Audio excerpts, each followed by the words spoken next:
পশ্চিম আকাশের মনোচিত্ত উদাসীন হয়ে আছে ভোর থেকেই। একগুচ্ছ কৃষ্ণবর্ণীয় কাদম্বিনী ছেয়ে আছে সেখানটায়। খুব মন্থর গতিতে বিস্তার লাভ করেছে তার প্রস্তর। আধিপত্য রয়েছে গুমট কালোর। অন্তরিক্ষের গাঢ় ছাইরঙা বেশভূষা সহজেই জানান দিচ্ছে ভয়ানক বর্ষণ নামবে আজ। রিক্ত কাঙাল প্রেমিকটাও হয়তো খোঁজ পেয়ে যাবে সিক্ত অনুভূতির। ভিজে উঠবে পাহাড়, রাজপথ, প্রকৃতি আর রুক্ষ হৃৎপিণ্ড। রাত্রি নিষ্প্রহ চেয়ে আছে শূন্য গগনে। বাম কাঁধের আঁচলটা যত্নহীন উড়ছে শিশির সমীরণে। আধখোলা খোপাটা যেন পূর্ণতা দিয়েছে তার অক্ষিমাত্রার সন্ন্যাসী ভাবাবেশ।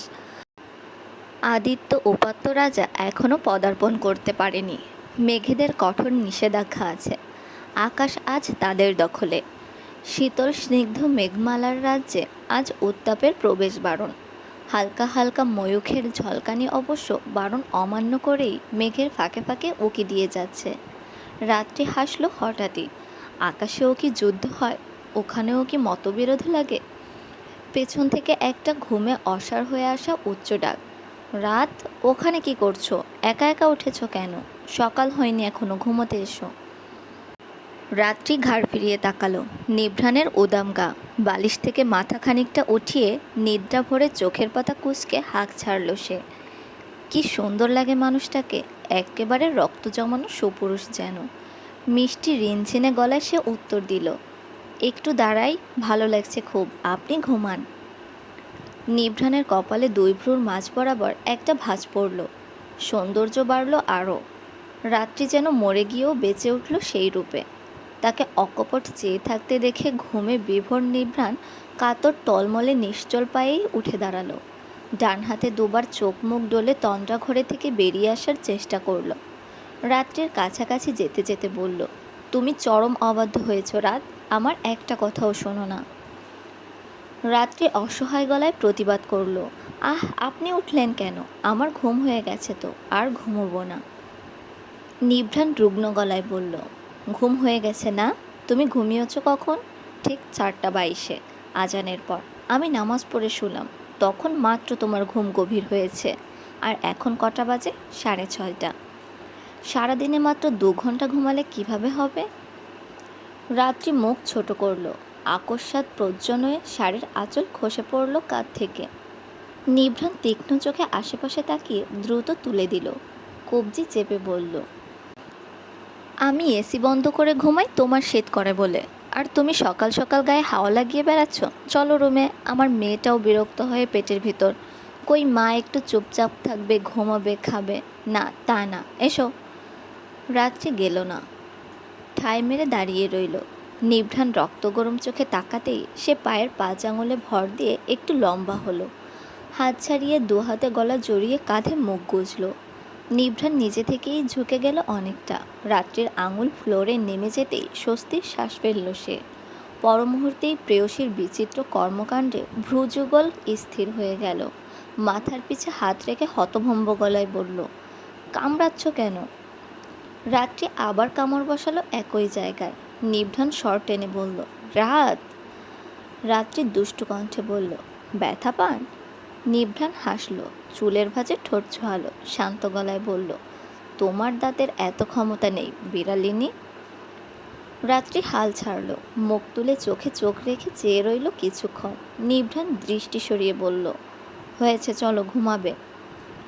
রাত্রি গলা ছাড়ল ঠিক, তবে পর মুহূর্তেই গালে হাত রেখে ভীত গলায় বলল, আপনি আবার গাল কেটেছেন? নিভ্রাণ প্রত্যুত্তর করল না। পলক শূন্য নিমেষহীন চেয়ে রইল সামনের বিচলিত ব্যথাতুর নয়ন জোড়ায়। এই চোখে চেয়েও বেশি মায়া ধারণ করার মতো বস্তু আছে এই ধরনেতে?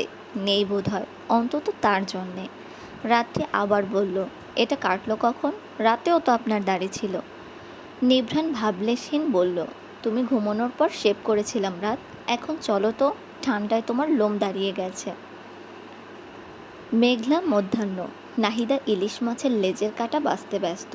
তার একনিষ্ঠ ভাব দেখে রুবিনা মলিন গলায় বলল, এত কষ্ট করছেন কেন আপা? লেজে কাটা বেশি, আমি টুকরো বেছে দিই।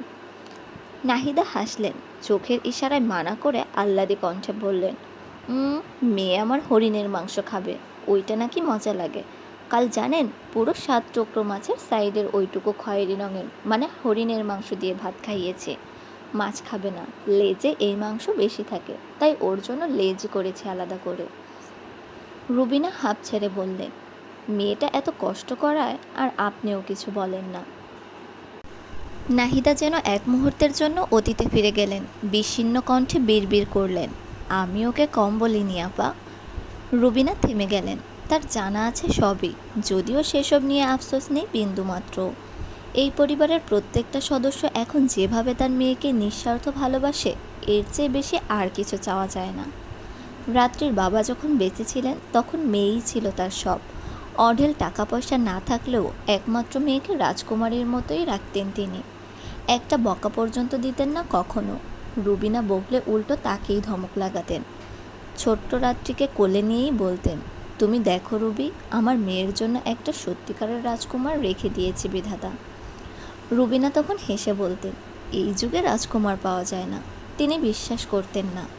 মেয়ের দিকে এক আকাশ মুগ্ধতায় ঘেরা স্বপ্ন নিয়ে চেয়ে থাকতেন শুধু। রুবিনা মনে মনেই স্বগতিক্ত করলেন, আচ্ছা আপনি কি দেখতে পারছেন, আপনার মেয়ের জন্য সত্যিই রাজকুমার এসেছে। চোখের জ্বলনে ভাবনার সুতো ছেড়ল। নাহিদার মাছ বাছা শেষ। তিনি উঠে দাঁড়িয়েছেন প্লেট হাতে। রুবিনা চোখের জল লুকালেন অতি সপ্তপর্ণে। এত সুখে আজ কাদার সময় কোথায়। নীলিমা আকাশ কোথায় যেন হারিয়ে গেছে, খোঁজ করার কেউ নেই। প্রকৃতি ব্যস্ত বর্ষণ বরণে। খেলনার দোকান থেকে নওশাদ সাহেবকে এক প্রকার টেনে হিঁচড়ে নিয়ে এলো নিভ্রান। নওশাদ সাহেব তিক্ত গলায় বললেন, কী সমস্যা, তোমার টাকা দিয়ে তো আর কিনছি না। নিভ্রান বিস্মিত কণ্ঠে বলল, আপনি এত কিছু কেন কিনছেন বাবা? একই পুতুল কিনেছেন, তাও আবার 3টা 3 রঙের। নওশাদ সাহেব সাথে সাথেই বললেন, তো আমার নাতনির কোন রং পছন্দ হবে তা তো আর আমি জানি না। নিভ্রান অসহায় চোখে চেয়ে রইল। পরিশ্রান্ত স্বরে বলল, এই দানবাকৃতির পুতুল আমি কোথায় রাখবো বাবা? ঘরে এত জায়গা নেই, সব আগেই ভরে গেছে। নওশাদ সাহেব বিরক্ত হলেন, বাবা হয়ে মেয়ের জন্য খেলনা পুতুল নিয়ে কিপটামি করছো তুমি? আমার মতো হও। তোমার জন্মের সময় গাড়ি টাড়ি দিয়ে পুরো বাড়িকেই আস্ত টয় স্টোর বানিয়ে ফেলেছিলাম, আর আমার ছেলে হয়ে তুমি মেয়ের পুতুলের পিছে হাত ধুয়ে নেমেছ। নিভ্রান গোলমেলে শ্বাস ছাড়ল। এদেরকে বোঝানোই বেকার, সবগুলো গেছে। আচ্ছা ঠিক আছে, যা কিনেছেন কিনেছেন, আর কিছু লাগবে না, উঠুন গাড়িতে উঠুন। নওশাদ সাহেব উঠলেন। ফোন বাজলো নিভ্রানের। গাড়ি স্টার্ট দিতে দিতে সে কল রিসিভ করলো। ওপাশের কথাগুলো শুনে বলল, হ্যাঁ বাবা আমার সাথেই আছে, আসছি বাসায়। ফোন রাখতেই নওশাদ সাহেব হালকা গলায় বললেন, তুমি আসলেই আমাকে বাবা ডাকো? আমার মাঝে মধ্যে বিশ্বাস হয় না। নিভ্রান উত্তর দিল না। একবার রাত্রি খুব অসুস্থ হলো। অসহ্য ব্যথায় মেয়েটার জ্ঞান যায় যায় অবস্থা। হসপিটালে নেওয়া লাগলো। তখন 5 মাস চলছে। ভারী শরীর, তার উপর ব্যথায় দাঁড়ানোর শক্তি নেই। নিভ্রান কোলে করে নামাতে যেও কী একটা খারাপ পরিস্থিতির সৃষ্টি হয়েছিল। ডক্টর চেহারা দেখেই অ্যাডমিট করালো দ্রুত। সেইবার নিভ্রান নিজেকে সামলে রাখতে পারেনি। করিডোরে দাঁড়িয়ে নওশাদ সাহেবকে জাপটে ধরে ফুঁপিয়ে উঠেছিল। এই লোহার মতো কঠিন ছেলের চোখের জল যখন কাঁধে পড়েছিল, গলা ধরে এসেছিল নওশাদ সাহেবের।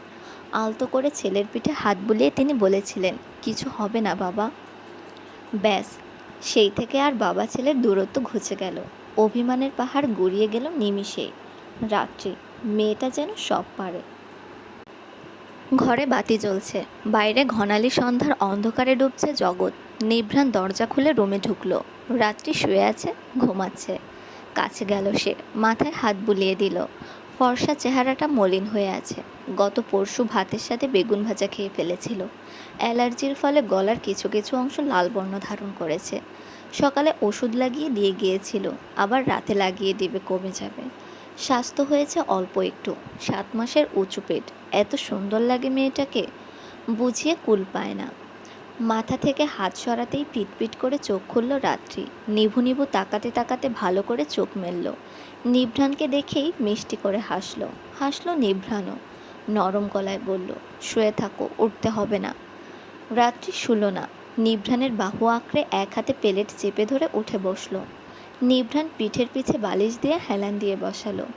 রাত্রি ভুরু কুঁচকে বলল, আজকে না ভাইয়াদের আসার কথা ছিল, আসেনি? নিভ্রান শার্টের বোতাম খুলতে খুলতে বলল, বাবা এসেছে। নিশাদ আসবে একটু পরে, কাজে আটকে গেছে। বাবা এসেছে? হুম। ব্যস্ত হইও না, মাত্রই আসলাম আমরা, একটু পরে দেখা করলেও হবে। আমি শাওয়ার নিয়ে আসি, তারপর একসাথে চলো। রাত্রি মাথা কাত করে সম্মতি জানালো। নিভ্রান ওয়াশরুমে ঢুকলো। সে বসে রইল চুপচাপ। অনার্সের রেজাল্ট দিয়ে দিয়েছে, সার্টিফিকেট পেয়ে গেছে। বেশ ভালো হয়, জব নিতে সমস্যা হবে না। নিভ্রান শুধু বলেছে বাচ্চাটা হোক, তারপর জব নিও। রাত্রি আপত্তি করেনি। আপত্তি করার মতো কিছু নেইও। এই অবস্থায় তার পক্ষেও সম্ভব না কিছু করার। ঝলমলে ঝাড়বাতিটা ড্রয়িং রুমের মাঝখান থেকে জ্যোতি ছড়াচ্ছে। নওশাদ সাহেবের কাছে বসে আছে রাত্রে। তিনি তুমুল উৎসাহে প্যাকেট থেকে পুতুল বের করছেন। বড় বড় দুটো টেডি বিয়ার বসে আছে সামনের সোফা দুটোয়। বাকিগুলো ছোটোখাটো জিনিস দিয়ে ভর্তি। নিভ্রানের বসার জায়গা নেই, সে দাঁড়িয়ে আছে। অদ্ভুত চোখে চেয়ে আছে রাত্রির ঠোঁট ভর্তি হাসিতে। মেয়েটা এত খুশি হয়ে যায় অল্পতেই। নওশাদ সাহেব বিশাল আকৃতির পলিথিন ছিঁড়ে তৃতীয় টেডিটা বের করতে করতে বললেন, তোমার কি মনে হয় মা, ওর কোনটা পছন্দ হবে? রাত্রি বিস্তৃত হাসল, মিনমিন করে বলল, আমার মনে হয় সবই পছন্দ হবে বাবা। নওশাদ সাহেব উত্তর দিলেন না। তীক্ষ্ণ চোখে চেয়ে রইলেন পুতুলগুলোর দিকে। এত বড় পুতুল দেখে আবার ভয় পাবে না তো তার নাতনিটা? আচ্ছা থাক, এরপর না হয় ছোটগুলো কিনে আনবে। দরজা দিয়ে নিশাদকে ঢুকতে দেখা মাত্রই হাসি থামিয়ে নড়ে চড়ে বসল রাত্রি। নিশাদ এগিয়ে আসলো দ্রুত। নিভ্রানের দিকে এক পলক চেয়ে ঝুঁকে গিয়ে আলতো করে রাত্রির মাথাটা কাঁধের কাছে চেপে ধরল। সে এ বাড়িতে আসে না 1.5 মাসের উপরে হয়তো। এত ব্যস্ততা ছিল এ কয়দিন। এখনও আছে অবশ্য, ঢাকার বাইরেই তো কাটিয়েছে অনেক দিন। বাবার পুরো ব্যবসাটা তাকে সামলাতে হয়। নওশাদ সাহেবের বয়স হয়েছে। ব্যবসা বিষয়ক কোনো কারণে বাবার উপর চাপ পড়ুক সে চায় না। হিমশিম খেতে হলেও একাই সব সামলে নেয়। এ কয়দিনে রাত্রি 1000বার তাকে আসতে বলেছে, সে আসতে পারেনি কাজের চাপে। এই যে কদিন আগে রাত্রি অসুস্থ হলো, হসপিটালে রইল 1 সপ্তাহ, তখনও সে রাজশাহীতে। একটাবার দেখতে পর্যন্ত আসতে পারেনি মেয়েটাকে। অথচ ভাতিজের চিন্তায় মন ছটফট করতো সারাক্ষণ। আগত পিচ্চিটাকে ঘিরেই পুরো পরিবারের সব। রাত্রি আর তার সম্পর্কটা একেবারেই অন্যরকম। বড় ভাবি হলেও বয়সে রাত্রি অনেক ছোট। বোনের মতো কি, সে বোনই ভাবে তাকে। মেয়েটা যখন ভাইয়া বলে ডাকে, তখন তাকে এক মুহূর্তও ভাবি মনে হয় না, ছোট বোনই মনে হয়। রাত্রি অভিমানী স্বরে বলল, আপনি কতদিন আসেন না ভাইয়া? নিশাদ হেসে ফেলল, আলতো করে মাথায় হাত বুলিয়ে বলল, ব্যস্ত ছিলাম ভাবি, সময় করে উঠতে পারিনি। পরপরই তাকে ছেড়ে দিয়ে সোজা হয়ে দাঁড়ালো। পকেটে হাত গুজে রসালো গলায় বলল, দেখেছেন, আমি যে আসলেই জ্যোতিষবিদ, ভবিষ্যৎ বলতে পারি। আপনি তো বিশ্বাসই করতে চাইতেন না। মিলল না, মিলল তো। আপনার মেয়ে হবে, ডাক্তার বলল, আমি তখনই শুনেছি। রাত্রির চোখ ছোট ছোট করে চাইল, ব্যঙ্গ করে বলল, আমি তখনই শুনেছি। আপনি ছিলেন ওখানে যে শুনবেন? নিশাদ ভ্রু নাচিয়ে কণ্ঠে রহস্য মেখে বলল, আমার শোনার জন্য সেখানে থাকা লাগে না ভাবি, আমি 1000 মাইল দূর থেকেও শুনতে পাই। ইউনো, আধ্যাত্মিক ক্ষমতা, অলৌকিক ব্যাপার স্যাপার, আপনি বুঝবেন না। রাত্রি ভাবলেশহীন তাকালো, নিভ্রানের দিকে চেয়ে বলল, ধুর, আপনি বলেছেন তাই না? আপনাকে না বলেছিলাম ভাইয়াকে জানাতে না? আমাকে ভাইয়া বলেনি ভাবি, আমি নিজেই শুনেছি। তোর বউ আমাকে কখনো বিশ্বাস করে না ভাইয়া। নিভ্রান কাঁধে চাপড় মেরে বলল, তোকে বিশ্বাস করাও উচিত না, অসভ্য। নিশাদ পাশের সোফার দিকে তাকালো, একটা টেডি সরিয়ে মাটিতে রেখে নিজের বসার জায়গা করলো। আশেপাশে তাকিয়ে সন্দেহজনক কণ্ঠে নিভ্রানকে বলল, এসব কবে পয়দা হলো? কে জন্ম দিল ওদের? তুই? নিভ্রান হতভম্ব চোখে তাকাতেই সে ফিচেল গলায় বলল, না মানে হতেও তো পারে। ভাবির সংস্পর্শে তুইও প্রেগনেন্ট হয়ে গিয়েছিস। It's can happened. নিশাদ, চর খাবি কিন্তু। চর খায় কেমনে? তুই কি আমার মুখের ভিতর থাপ্পড় দিবি?